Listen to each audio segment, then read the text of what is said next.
না মানে প্রত্যেক সপ্তাহে কি আমার সাথে এরকমই হবে? প্রত্যেক সপ্তাহে ক্লাসে যাব, প্রত্যেক সপ্তাহে কিছু না কিছু হতেই হবে?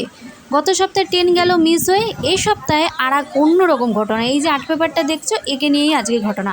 Hello guys, welcome back to my channel. নতুন একটা ভিডিওতে সকলকে স্বাগত জানাই। এখনও পর্যন্ত আমি ট্রেনে আছি, তো ট্রেন থেকে নেমে গেছি হালি শহরে। তোমরা তো জানো প্রত্যেক শনিবার আমি ক্লাসে যাই, মেকআপ ক্লাসে। তো এখনও পর্যন্ত আমি জানি না আমার সাথে কি হবে।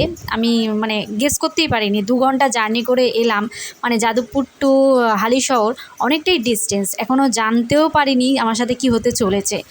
তো এই যে তার মধ্যে আমি এখনও ক্লিপ নিইনি, আমি চলে এসেছি ম্যাডামের বাড়িতে, মানে যেখানে আমাদের ক্লাস হয়। তো আসার সময় অটোতে যখন উঠি, ওই যে বললাম না আর্ট পেপারটা, ওই যে দেখালাম তোমাদেরকে, ওই আর্ট পেপারটা না, আমি অটো করে আসতে গিয়ে আর্ট পেপারটা কখন পড়ে গেছে আমি খেয়াল করতে পারিনি। মানে খেয়াল করেছি কিন্তু আমার আর সুযোগ ছিল না যে নেব। মানে প্রত্যেক সপ্তাহে আমার সাথে কিছু না কিছু হয়েই যাচ্ছে। তার মধ্যে আমার আজকে ফোনের কভারটাও গেছে ভেঙে, জানো। মানে ফোনের কভারটা সেরকম হার্ডও নয়, নরম। আমি সবসময় ফোনের পিছনে টাকা রাখি, আজকে ফোনের পিছনে টাকা রাখতে গিয়েছি, দেখি ফোনটার কভারটাই ভেঙে গেছে। মানে আমার সাথে কেন কেন হয় আমার সাথে বারবার, বলো তো? মানে কি বলবো, মানে মানুষ তো ছেড়ে চলেই যাচ্ছে, এদিকে আর্ট পেপারটাও আমাকে ছেড়ে চলে গেল। আজকে ছিল কলকা ক্লাস, তো তার জন্য নিয়ে আসতে বলেছিল ওই তুলি ম্যাডামের কাছ থেকে নেবো, আর এই যে আর্ট পেপার নিয়ে আসতে বলেছিল। তো আমার সাথে যেই বন্ধু দুটো দেখা হয়েছিল, যে বান্ধবী দুটোর, তো তাদের একজন আমাকে আর্ট পেপার দিয়েছিল। তো আমি এই যে আমি করেছি ওপরেগুলো, আর এক ম্যাডামের অ্যাসিস্ট্যান্ট বলতে পারো, তো আমাকে শিখিয়ে দিচ্ছে কলকা। আমি পারি, বাট দেখো সব জিনিসই সবাই পারে, কিন্তু কেউ মানে শিখে প্রফেশনাল পারে আর কেউ আনপ্রফেশনাল। তো আমরা তো প্রফেশনাল হওয়ার জন্যই তো কারো কাছে শিখতে হয়। তো তার জন্য এই যে আমি ওপরেরগুলো করেছি, বলেছে ভালো হয়েছে, তো ওইটুকুনি ভালো লাগলো। কিন্তু তাও আগের দিন যে জিনিসটাকে আমি এত ভালোবেসে কিনে নিয়ে আসলাম, এই 2 ঘন্টা জার্নি আমার সাথে ছিল, সে কি হঠাৎ করে সে আমার কাছ থেকে চলে যাবে কখনো ভাবিনি। তাও একটু মনটা খারাপ, ফোনের কভারটাও গেছে ফেটে। মানে বুঝতে পারছি না কেন আমার সাথে এরকম হচ্ছে, আমি একদমই বুঝতে পারি, আমার মাথা থেকে বেরিয়ে যাচ্ছে। তো আজকের এই ভিডিওটা তোমাদের কেমন লাগলো অবশ্যই কমেন্ট করে জানিও, আর ভালো লাগলে অবশ্যই প্লিজ প্লিজ প্লিজ লাইক করো, কমেন্ট করো, শেয়ার করো। আর আমার চ্যানেলে যারা প্রথম আসছো, প্লিজ চ্যানেলটা সাবস্ক্রাইব করো, প্লিজ প্লিজ। অনেক কষ্ট করে ভিডিও বানাচ্ছি, একটু তো দাও আমাকে, একটু তো তোমাদের রিকোয়েস্ট এত রাখছি।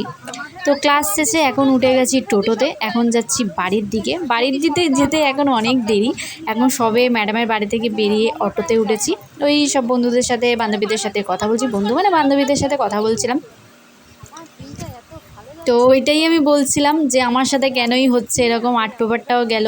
মানে কত কষ্ট করে নিয়েছি, দেখো দিয়েছে সেটা পরের কথা, আমি যে জিনিসটা কিনলাম সেই জিনিসটা আমি 2 ঘন্টা জার্নি করে নিয়ে এলাম, সেই জিনিসটা এইভাবে পড়ে যাবে আমি ভাবিনি, সত্যি আমি ভাবিনি। ওইটা একটু মুডটা অফ, খেতেও কিছু ইচ্ছা করছে না, একদম মুড অফ হয়ে গেছে। ওই যে বান্ধবীটা আজকেরে, আমার আর একটা বান্ধবী, ওনার মা আজকে চলে গেছে, কারণ কাকিমার আজকে শরীরটা ভালো ছিল না, ওই জন্য চলে গেছে। আর ম্যাডামের সাথে কিছু কথা ছিল বলে আমি আর ওই বান্ধবীটা এখন যাব বাড়ির দিকে। তো হালিশহর স্টেশনে তো চলেই এসেছি, দেখতেই পাচ্ছ ওপারে ট্রেন ঢুকে গেছে, মানে ওটা শিয়ালদা থেকে আসছে, আর আমরা তো শিয়ালদায় যাব। তো কিছুক্ষণ তো বসবো স্টেশনে, তারপরে ট্রেন এসছে। তো ট্রেন আসার পরে আমি আলাদা, ও আলাদা বসেছিল, ও চাউ নিয়ে এসেছিলো আমাকে দিয়েছিল। এখন খাচ্ছি ছোলা মাখা। ছোলা মাখাটা ওই কিনেছিল, আর আমি ওকে জিজ্ঞেস করছিলাম আসবি ভিডিওতে, ও বলছে না না আমি ভিডিওতে আসবো না। ও ভিডিওতে আসতে চায় না, মানে অনেকে আসে না ব্যাড কমেন্ট করে, ওই জন্য ওইটা পছন্দ না। তো ও তো নেমে গেছে দমদমে, না বিধাননগর নেমেছে, সরি বিধাননগরে। আরেকটা বান্ধবী আছে, ও দমদমে নামে। তো ও তো চলে গেছে বাড়িতে, এখন আমি শিয়ালদায় নেবে, শিয়ালদায় আবার একজনকে তুলি দিতে হয়েছে, তো শিয়ালদায় নেবে, আবার শিয়ালদা থেকে ট্রেন উঠে গেলাম। এখন আমি যাই বাড়িতে। নেক্সট ব্লগে দেখা হবে, বাই বাই, টাটা। ভিডিওটা কেমন লাগলো জানিও, বাই।